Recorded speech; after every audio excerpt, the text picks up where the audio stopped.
Ça a l'air à fonctionner. Bienvenue tout le monde. En ce dimanche 10 septembre 2023.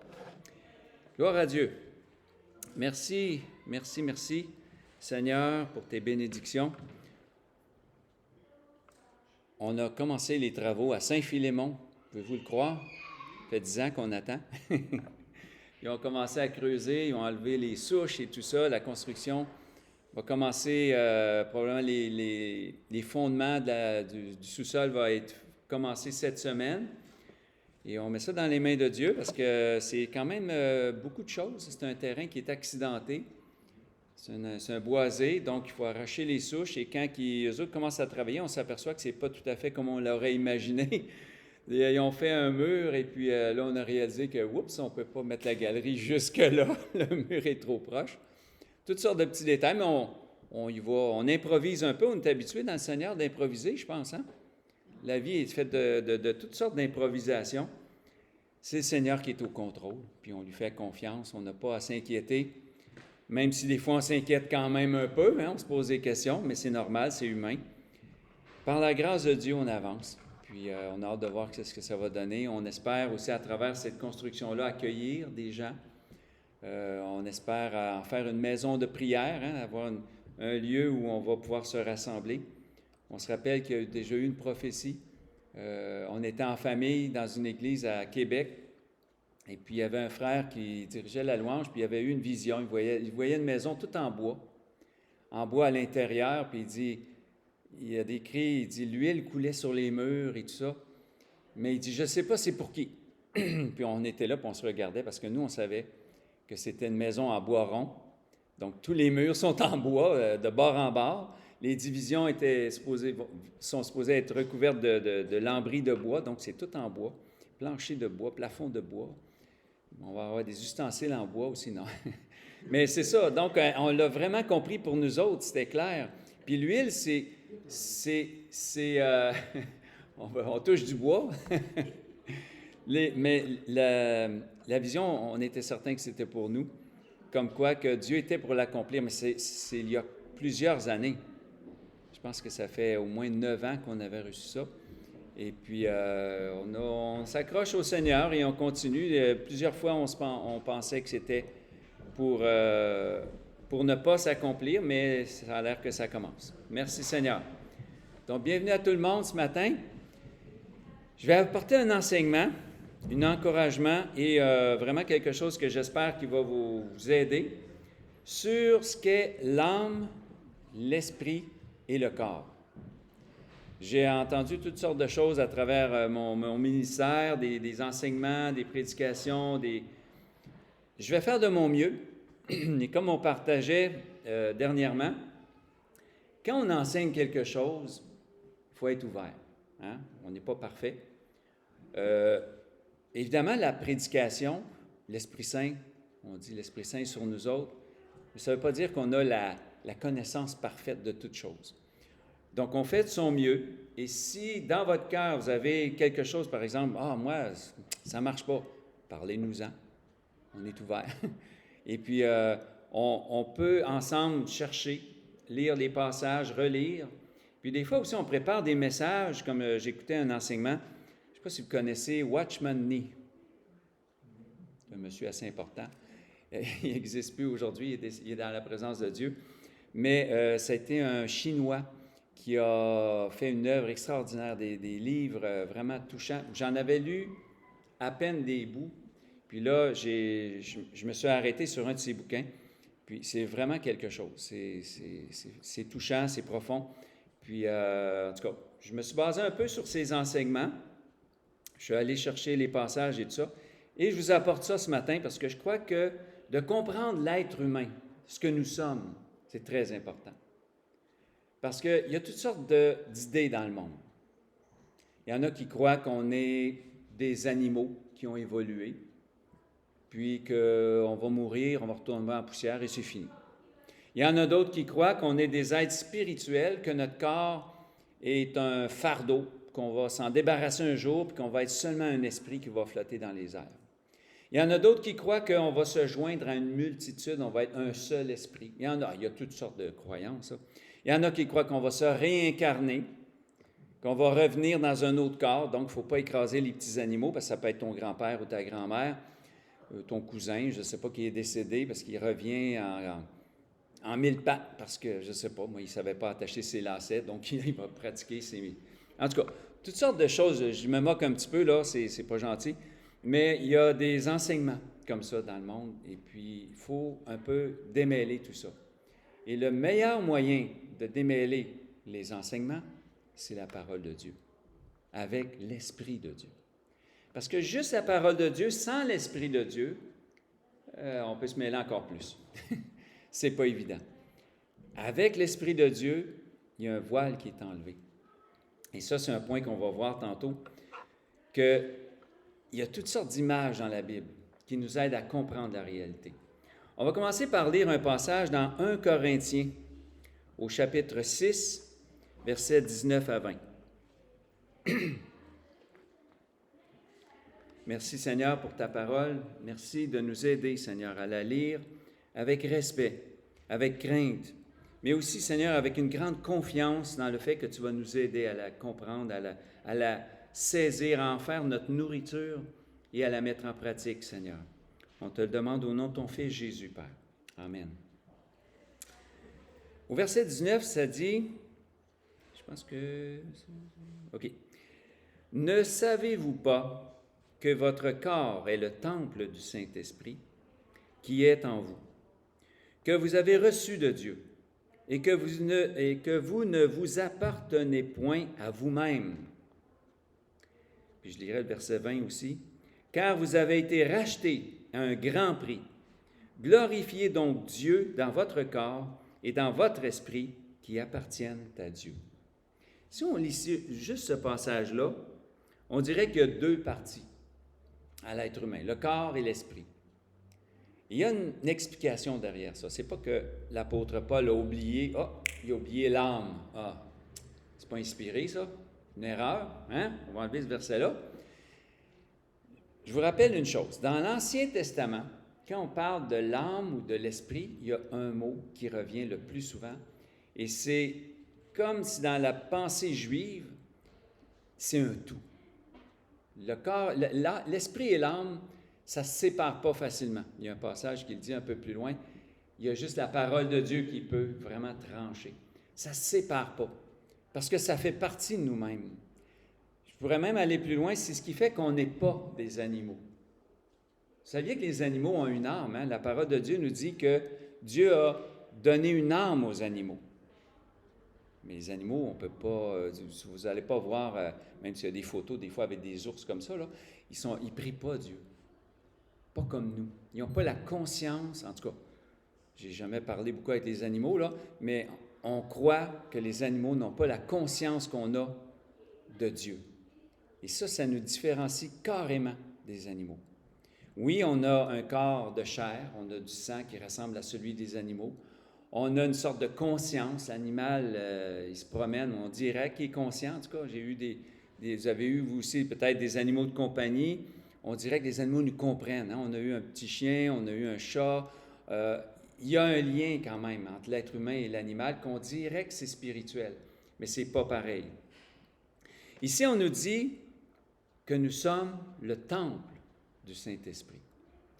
Jésus a dit un jour à la Samaritaine qui était au puits, qu'un jour, les Juifs, puis le monde entier, tous ceux qui croient en Dieu, adoreraient Dieu, non pas dans un temple fait de mains d'hommes, mais en esprit et en vérité.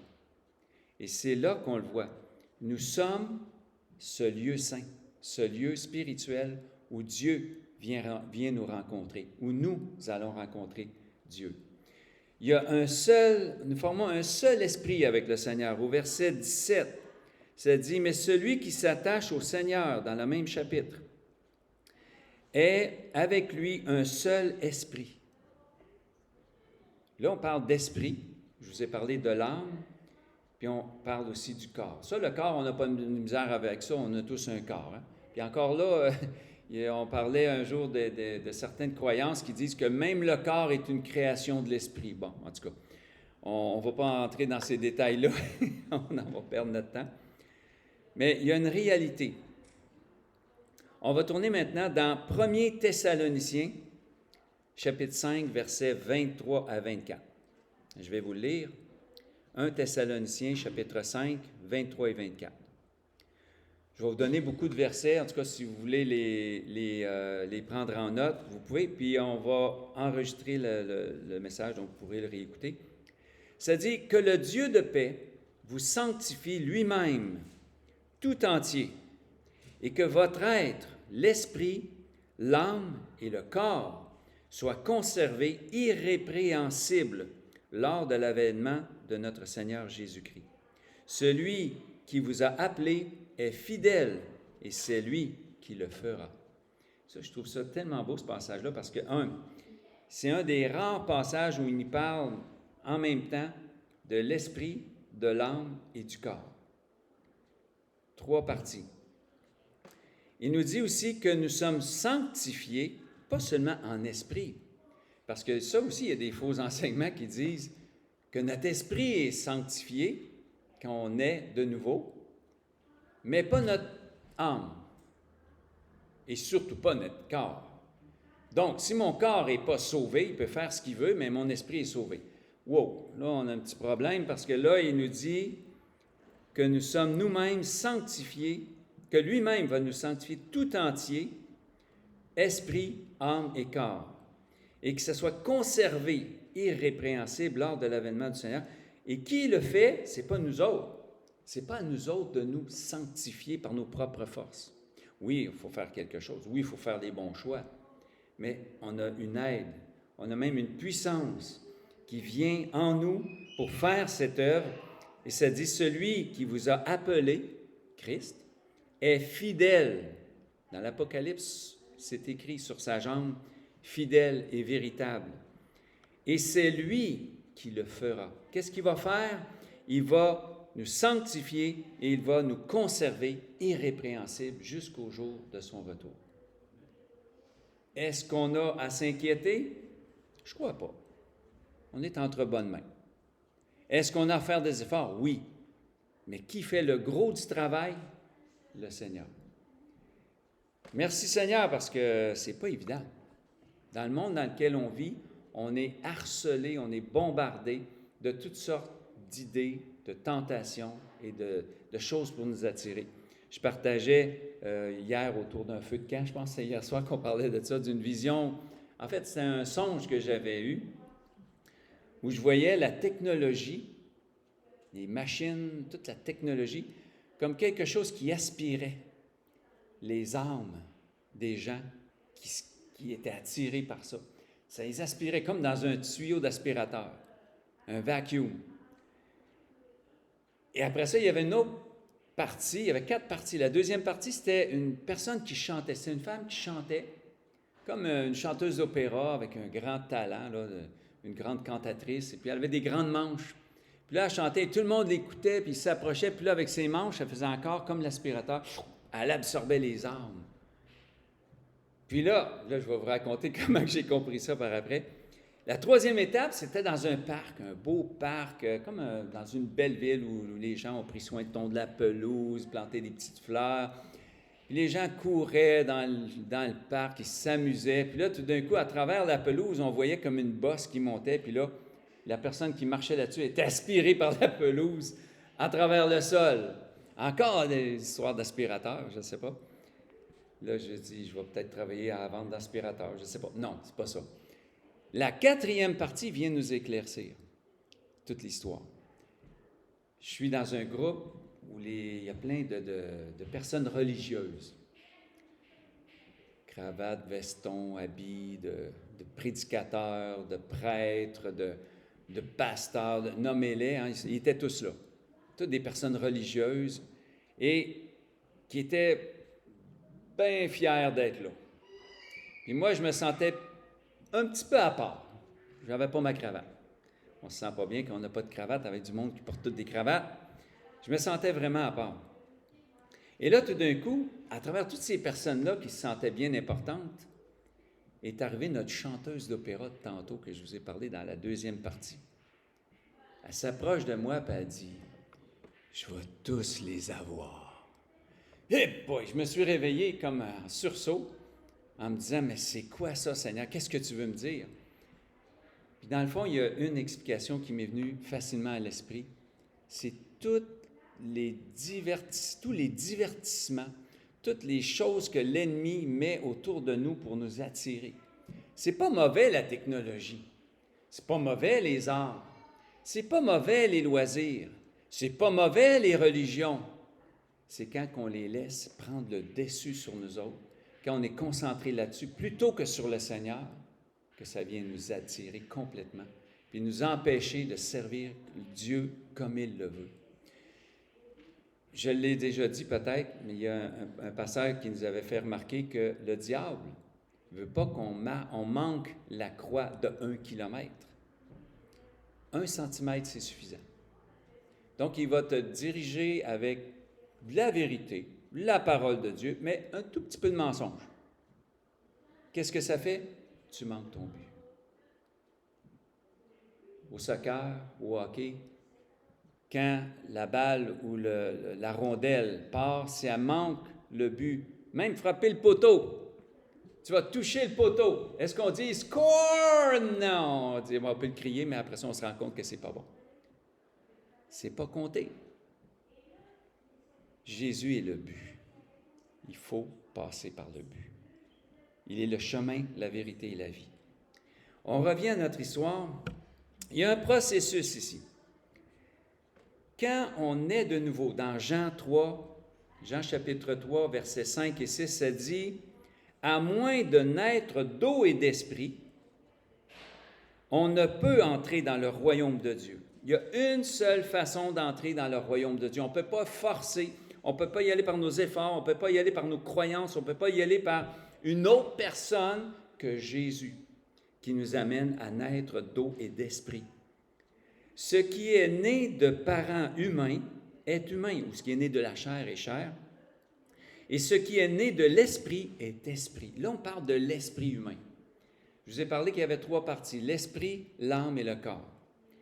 Notre esprit, là, c'est, et ça, j'ai cherché longtemps, là, puis il y a divergence d'opinion, puis je vais respecter votre opinion si vous ne croyez pas exactement comme moi, parce que ce n'est pas toujours très, très, très clair. L'esprit, généralement, en tout cas, ce que j'ai vu, Watchman Nee était d'accord, c'est quand même une bonne référence, mais c'est que l'esprit humain, c'est la partie qui nous aide à être conscient de la présence de Dieu, conscient de tout ce qui est spirituel. Ça, c'est l'esprit humain. Ça veut-tu dire qu'un chien ne peut pas être conscient d'un mauvais esprit? Je pense que oui. Il peut le ressentir si l'ennemi le saisit pour le posséder, parce que ça peut arriver. Mais je crois que ce qui nous met en communion avec Dieu, c'est l'esprit humain. C'est la conscience de l'être humain. L'être humain est conscient de plein de choses, mais la conscience par rapport à l'esprit, le spirituel. En grec puis en hébreu, il y a 2 mots. Il y a un mot en grec qui se dit pneuma, tu sais, les pneumatiques. On dit un pneumatique parce qu'il est gonflé avec de l'air. Pneuma veut dire souffle, vent, de l'air. Les Grecs étaient conscients que c'est pas vide, là, il y a quelque chose, il y a de l'air. Puis ils comparaient l'esprit ou les esprits à du vent. C'est pour ça qu'ils utilisaient le mot pneuma pour parler du monde spirituel. En hébreu, il y a le mot roua. Roua, c'est la même chose, c'est du vent, c'est du souffle, c'est le souffle de Dieu. Le souffle de Dieu, lorsqu'il a créé l'homme, lorsqu'il a créé l'univers, c'est sa parole. On ne peut pas parler sans souffler, hein? La parole de Dieu, il y a toujours le souffle à travers ça. C'est l'équivalent, les deux, c'est l'équivalent de la même chose. On le voit dans 1 Corinthiens, chapitre 2, verset 11, dans Job, verset 32, verset 8, Psaume 31, verset 6 et Psaume 16, verset 2. Il y en a plein d'autres, là, je vous en nomme juste 4. Là, c'est la conscience du monde spirituel. Ça nous dit que Dieu nous sauve à travers notre esprit. Donc, l'esprit qui fait qu'on est en communion avec lui, ou qu'on devient en communion avec lui, parce qu'on ne l'est pas au départ, c'est comme la porte d'entrée. C'est là que Dieu est présent. Après ça, l'œuvre du Saint-Esprit, comme c'est écrit ici, ce qui est né de l'esprit humain est humain, ce qui est né de l'esprit de Dieu est esprit. Mais là, il fait une œuvre. C'est pas qu'on n'avait pas d'esprit avant, mais il n'était pas en communion avec Dieu. C'est comme si cette partie-là de nous autres était atrophiée d'un certain sens. Il y a certaines personnes qui l'ont développée d'une mauvaise façon en allant dans le monde spirituel, en allant dans toutes sortes de choses du nouvel âge et de ce qu'on dit le spiritisme et tout ça. Ils sont sensibles à ces choses-là. Ça, c'est l'esprit encore, mais ce n'est pas avec l'esprit de Dieu. Tandis que l'âme, c'est plus la partie des émotions, du désir, de l'affection et de la volonté. Moi, je croyais avant que mon esprit, c'était ma volonté, mon âme, c'était juste des désirs. Puis je contrôlais mon âme avec ma volonté. Là, on nous met, en tout cas, dans ce que je viens de lire récemment, c'est que notre volonté, c'est notre âme, mais il y a un autre aspect de la volonté, c'est la volonté de Dieu. Il y a une volonté qui est haute. C'est comme s'il y a un déchirement en nous autres. Paul en parle en disant « Je veux faire le bien, mais je fais le mal ». On veut faire quelque chose et on fait d'autres choses. C'est comme si notre âme était attirée à faire des mauvaises choses. Puis là, ce n'est pas notre corps qui nous contrôle tout le temps. Là. Oui, notre corps, si j'ai faim, va peut-être me faire arrêter dans un McDonald's. Hein? Si j'aime le McDonald's. Mais le corps peut influencer, oui. On est fatigué, on va s'asseoir, on va se reposer. On a soif, on va boire. Là, c'est un peu le corps. Mais l'âme aussi a un rôle à jouer au niveau, plus important encore, au niveau de notre direction, au niveau de nos choix, de notre volonté. Et là, le mot âme, dans le grec, c'est psyché. Tu sais qu'on parle de psychologue, c'est le même mot, la psyché. C'est tout ce qui est notre affection, nos émotions. Ce qui fait que même si on réfléchit, on a de la difficulté des fois à prendre des décisions parce que notre psyché, notre affection, notre affectif est influencé. On a des problèmes de famille, on a des problèmes de couple, on a des problèmes au travail, ça influence nos décisions. Tout ça, ça a rapport à la psyché. En hébreu, c'est nefesh. Et c'est le mot qui est utilisé pour l'âme. Oui, c'est là qu'on prend le passage, par exemple, qui dit « Tu ne mangeras pas le sang des animaux » parce que l'âme est dans le sang. Ce n'est pas l'âme dans le sens, la vraie âme, mais l'esprit de vie, ou l'essence de vie, le principe de vie. Parce que nefesh veut dire principe de vie. Fait que ça peut être l'esprit et l'âme, puis ça peut être aussi le fait que c'est vivant. Donc, un animal n'a pas d'esprit, mais il y a une sorte d'âme qui est dans son sang. Et c'est pour ça qu'il disait de respecter cette loi-là, qui disait de ne pas manger de sang avec les animaux, parce que Dieu respectait la vie de l'animal, puis il voulait que les hommes le respectent aussi. Quand il tue un animal, il devait verser le sang par terre, puis l'enterrer, pas le manger avec l'animal. Bon, évidemment, c'est un geste qui ne vidait pas complètement l'animal de son sang. Il en mangeait du sang pareil. Là, vous allez me dire comment est-ce qu'il faisait. C'était un geste qui symbolisait le respect. Il y en a qui vont un petit peu plus loin, des fois qui vont même passer leur viande dans une machine pour enlever le sang, pour manger de la viande qui n'a plus rien dedans, là. Mais ce n'est pas ça que Dieu a demandé. C'est un signe de respect. Donc, si vous mangez du boudin, il n'y a pas de mal. C'est juste un signe de respect. Hein, il n'y a pas de mal là-dedans. Mais évidemment, ils disent que si tu manges de la viande qui a été étouffée, que tu attends trop longtemps, ce n'est pas très bon à manger après un certain temps. C'est mieux de la faire saigner. Je ne suis pas un spécialiste là-dedans, puis je ne vais pas me lancer là-dessus, on pourra en reparler si vous voulez, mais une chose est certaine, le nefesh qu'on parle ici, c'est l'âme dans le sens du siège des émotions, du désir, de l'affection et de la volonté. Et l'esprit et l'âme, c'est relié ensemble. C'est difficile à séparer. Ça explique pourquoi on a de la misère à faire la part des choses. Quand vous avez un combat à l'intérieur de vous-même, c'est souvent ça. Il y a un combat entre l'esprit et l'âme. Vous avez la volonté de faire quelque chose, mais l'Esprit de Dieu, parce que vous êtes croyant, vous amène à faire d'autres choses. Il ne nous oblige pas. Et c'est là qu'il y a un combat, parce que c'est à nous autres de prendre des décisions. Il ne nous force pas de faire des choses. Il nous amène à une inclinaison, à une attirance qui qui est autre que celle du monde. Et plus tu vas développer ta communion avec Dieu par l'Esprit, plus l'Esprit va influencer ton âme à suivre les choses de Dieu, et plus ton âme va influencer ton corps à marcher avec Dieu. Ça ne fonctionne pas le corps en premier, l'âme après et l'esprit. C'est l'esprit en premier qui influence notre âme, qui influence notre corps. Il y a vraiment un ordre important. Dans Hébreux, je crois que c'est ça, Hébreux 4, verset 12, ça dit « En effet, la parole de Dieu est vivante et efficace, plus tranchante que toute épée à deux tranchants, pénétrante jusqu'à séparer âme et esprit, jointure et moelle. Elle juge les sentiments et les pensées du cœur. » C'est la parole de Dieu, la parole de l'Esprit de Dieu qui vient juger les sentiments et les pensées du cœur. On fait une différence entre les pensées et les sentiments, l'esprit et l'âme.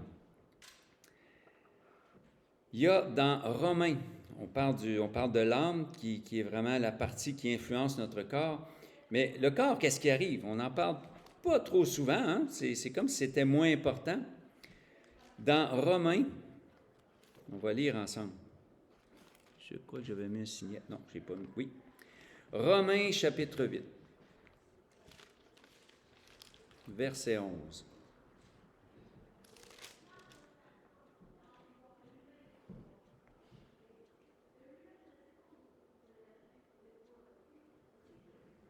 Ouais. Romains, chapitre 8, verset 11, ça dit « Et si l'esprit de celui qui a ressuscité Jésus d'entre les morts habite en vous, » on parle de l'Esprit de Dieu, là, « celui qui a ressuscité Christ d'entre les morts rendra aussi la vie à vos corps mortels par son Esprit qui habite en vous. » Il répète 2 fois, il faut que l'Esprit habite en nous. Et qu'est-ce qu'il va faire? Il va rendre la vie à nos corps mortels. Donc, nos corps vont mourir, ils sont mortels, mais il va rendre la vie à ces corps-là. Donc, ce n'est pas un autre corps que celui qu'on avait, mais il va être ressuscité. Ce n'est pas une œuvre qui commence à la naissance, parce qu'on va mourir de toute façon, mais Dieu va le faire à la nouvelle naissance, de nous amener à avoir l'Esprit de Dieu, qui va habiter en nous et qui va nous aider à renaître. Si même je disais, je prenais en note de le lire au complet. Ainsi donc, frères, nous ne sommes point redevables à la chair pour vivre selon la chair. Si vous vivez selon la chair, vous mourrez, mais si par l'Esprit, vous faites mourir les actions du corps, vous vivrez. Pas faire mourir le corps, faire mourir les actions du corps. Car tous ceux qui sont conduits par l'Esprit de Dieu sont fils de Dieu. Si on marche avec l'Esprit de Dieu, et c'est ce qui arrive quand on est né de nouveau, on est fils de Dieu, on est enfant de Dieu. Et vous n'avez point reçu un esprit de servitude pour être encore dans la crainte, mais vous avez reçu un esprit d'adoption par lequel nous crions « Abba, Père, Papa ». C'est l'Esprit qui nous a donné. L'Esprit lui-même rend témoignage à notre esprit que nous sommes enfants de Dieu. L'Esprit de Dieu, notre esprit, un. Il y a un lien qui se crée. Il y a un lien qui s'entretient. Il y a un lien qui se conserve grâce à l'Esprit de Dieu. Ce lien-là, on peut faire une allégorie, une comparaison avec le temple. Vous vous rappelez le passage qu'on a lu au tout début? Vous êtes le temple du Saint-Esprit. Votre corps est le temple du Saint-Esprit. Le corps, si on regarde le temple ou le tabernacle, la tente, c'est un bâtiment. C'est un bâtiment qui avait 3 parties. Bon, c'est sûr que les nouveaux temples étaient un peu plus complexes, là, mais le temple, en gros, il y a le parvis, qui est comme l'entrée, où on entre, puis c'était pas tout le monde qui peut entrer même dans les parvis, là, mais dans les parvis, c'est comparé à notre corps. C'est la partie visible de notre être. C'est la partie sur laquelle le monde, on est en contact avec le monde. On voit, on entend, on sent, on touche. Ça, c'est le corps. Ce n'est pas séparé complètement. Il y a un lien avec le reste du temple. C'est une seule et même construction.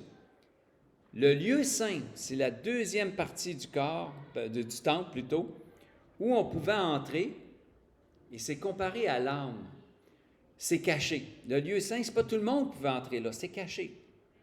Est-ce qu'il faisait noir? À l'extérieur, c'est le jour. Hein? Il n'adorait pas Dieu la nuit, il adorait Dieu le jour, dans la lumière du jour. Tout le monde voyait la lumière du jour. C'est la grande clarté. On rentre dans le lieu saint, il y a une lampe. Ça commence à faire un petit peu plus sombre. On ne voit pas tout, on ne comprend pas tout, c'est moins bien éclairé. Imaginez-vous un lieu complètement fermé avec une lampe à l'huile. On n'est pas habitué beaucoup de s'éclairer avec des lampes à l'huile, sauf quand on a une panne d'électricité. Mais c'est vraiment pas aussi clair qu'à l'extérieur en plein jour. Et la troisième partie, complètement fermée, c'est le lieu très saint. Complètement fermé, sauf avec une ouverture avec un voile. Le lieu très saint, il n'y avait aucun éclairage. Il n'y avait pas de lampe, pas d'électricité, c'est certain. C'est la noirceur totale parce que c'est Dieu qui habitait, pas qui habitait, mais qui rencontrait les humains à travers l'arche qui était à l'intérieur du lieu saint, lieu très saint. Le saint des saints, c'est comparé à notre esprit. C'est souvent considéré comme l'endroit le moins clair de notre personnalité. Celui où on va moins souvent. En tout cas, avant d'accepter le Seigneur, c'est certain. Et même après, je dirais que si on ne prend pas l'habitude de prier, l'habitude de lire la parole, l'habitude d'entrer dans la présence de Dieu, cet endroit-là est comme négligé. Et il faut faire attention. Le lieu très saint, c'est l'endroit où Dieu vient communiquer avec nous autres. Et là, dans le temple, c'est fermé, là. Il y a le voile. Quand on naît de nouveau, on a notre corps. Avant de naître de nouveau, on a notre corps, on a notre âme, mais c'est comme si notre esprit est voilé. Et c'est pour ça que dans le temple, l'allégorie, l'exemple est très bon. Il y a un voile. Ce qui est arrivé quand Jésus est mort sur la croix, le voile du temple s'est déchiré du haut jusqu'en bas. Il y a un pasteur que j'ai connu qui était spécialiste dans l'Ancien Testament qui m'expliquait que le temple, au temps de Jésus, c'était pas un voile de coton ou de lin ou quoi que ce soit, là. C'était épais. C'était impossible à déchirer. Il y avait du cuir, c'est renforcé pour pas que personne passe au travers. Tu ne pouvais pas passer. C'était comme un mur. C'était protégé. C'était saint. Très saint. Et il a été déchiré. Pas à partir d'en bas jusqu'en haut. Un humain aurait pu, s'il était extrêmement fort, le faire. Même à ça, 2 bœufs n'étaient pas capables, semble-t-il. Il a été déchiré à partir du haut jusqu'en bas. Donc, c'est Dieu qui a séparé, qui a enlevé la séparation entre notre âme et l'esprit qui est en communion avec l'Esprit de Dieu, pour qu'il y ait ce transfert-là de sainteté à travers l'Esprit de Dieu, notre esprit, notre âme et notre corps. Est-ce que notre corps devient parfait? Non, on garde le même corps, malheureusement. Mais on va en avoir un autre plus tard. Régénéré, transformé, réparé entièrement, 100% des pièces neuves. Donc, c'est même plus... On va se ressembler sûrement, on va se reconnaître, mais ça va être vraiment une transformation totale. Donc, ce qui est visible, ce qui est à peine visible, l'âme, parce que quand on parle à une personne, on ressent son âme. Si la personne est joyeuse, si la personne est triste, on le voit dans ses yeux. Il y a comme une petite lueur de l'âme. Mais l'esprit, on ne le voit pas. L'esprit est totalement caché.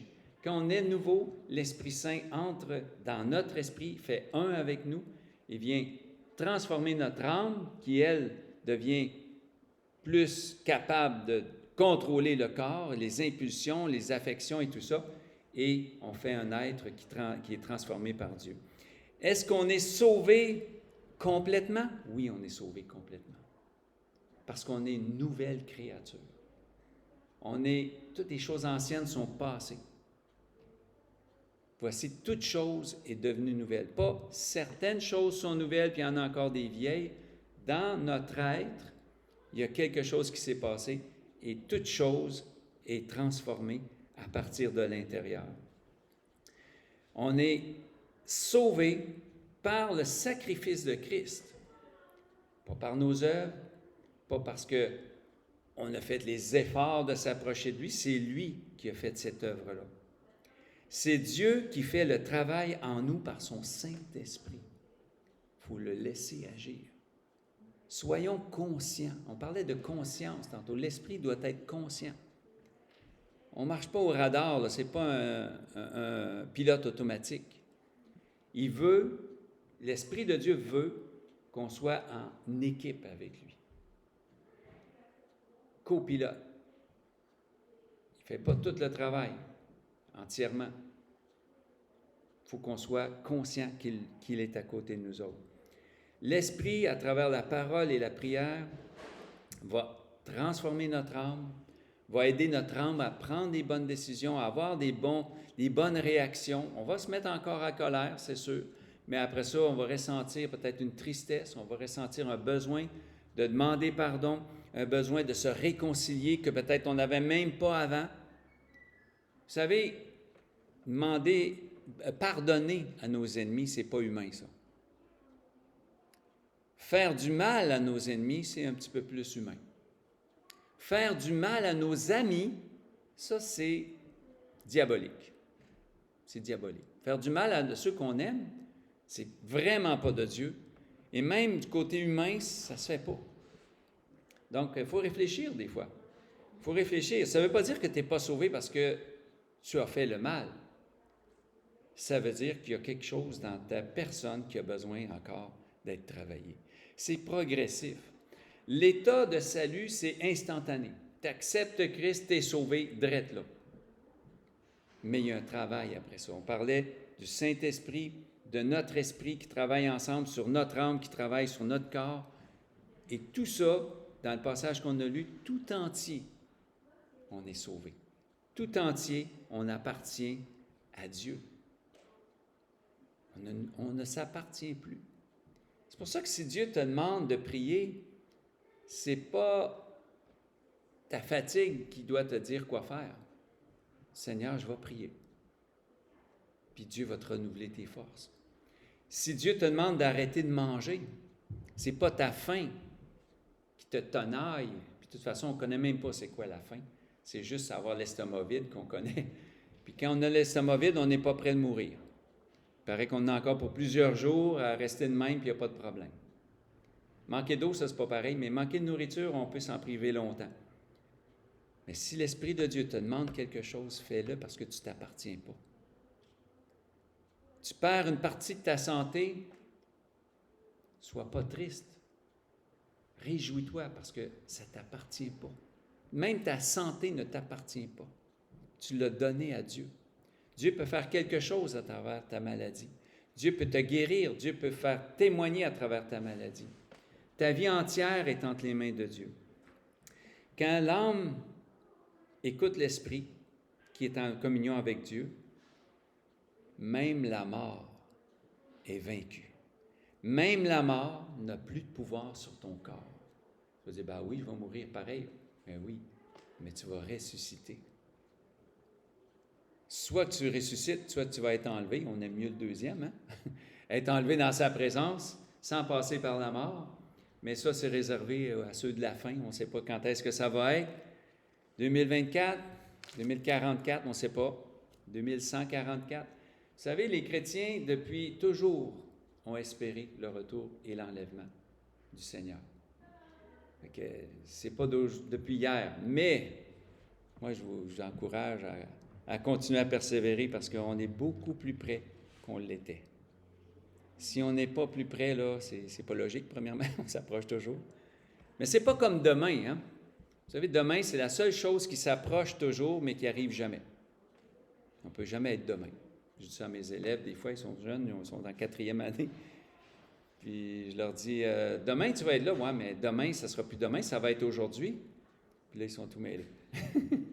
C'est vrai, demain n'arrive jamais. Mais Jésus revient, il n'a pas dit qu'il revenait demain. Il a dit, il revient bientôt. Et ça s'en vient. Dieu, le Seigneur, le Père, le Fils et le Saint-Esprit vous a scellé. Il vous a bâti. Puis il veut faire quelque chose à travers vous autres. Je suis convaincu que l'Église ici à Saint-Malachie a une œuvre à accomplir. On est un petit reste. On est un tout petit rien, hein? On n'est pas grand, pas nombreux. Mais aux yeux de Dieu, on a de l'importance. Le Seigneur m'avait montré une pépite d'or. Une pépite d'or. J'aurais une pépite d'or grosse comme ça, là. On resterait surpris du prix. Des fois, on n'y pense pas. Petit diamant, tout petit. Ah! 1/2 centimètre. Ça vaut une fortune. Ce n'est pas le nombre, ce n'est pas la quantité, c'est qui nous sommes. C'est qui nous sommes, qui vous êtes, qui tu es. Tu es un enfant de Dieu. Tu es un enfant de lumière. Tu as accès au sein des saints. C'est ça qu'il faut réaliser. On est capable d'entrer dans la présence de Dieu. Au temps du peuple juif dans le désert, seulement le souverain sacrificateur avait accès au sein des saints. Nous avons cet accès-là par le Saint-Esprit. Gloire à Dieu. Merci Seigneur. Merci pour ta parole, Seigneur, et merci surtout pour la vérité que tu nous enseignes à travers ta parole. Seigneur, on veut mettre à ton service notre esprit, notre âme et notre corps, afin que nos mains, Seigneur, te servent, afin que notre âme te loue, Seigneur, de toutes ses forces, afin que notre esprit soit toujours en communion avec toi par la puissance de ton Saint-Esprit, par le miracle de la nouvelle naissance et par le don, Seigneur, du Saint-Esprit que tu as fait à chacun de nous. Seigneur, tu l'as prophétisé, tu l'as annoncé à travers tes prophètes, qu'un jour tes fils et tes filles prophétiseront.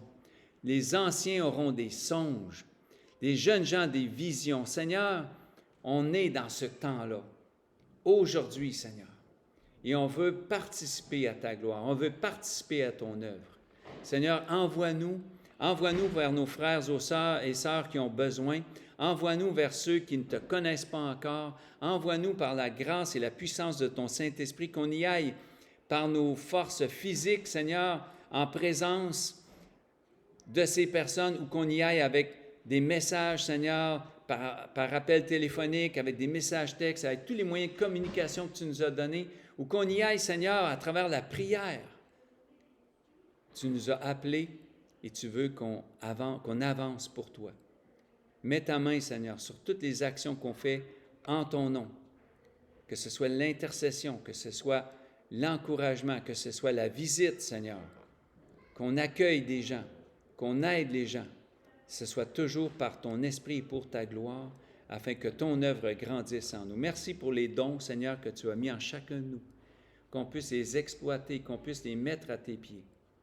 Et merci aussi, Seigneur, pour les épreuves, qu'à travers ces épreuves-là, on apprenne, qu'à travers ces épreuves-là, Seigneur, on puisse être capable de se mettre à genoux et de vraiment te servir de tout notre cœur.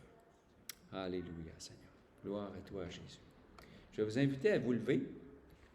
Je vais juste arrêter le message. On va finir en louange.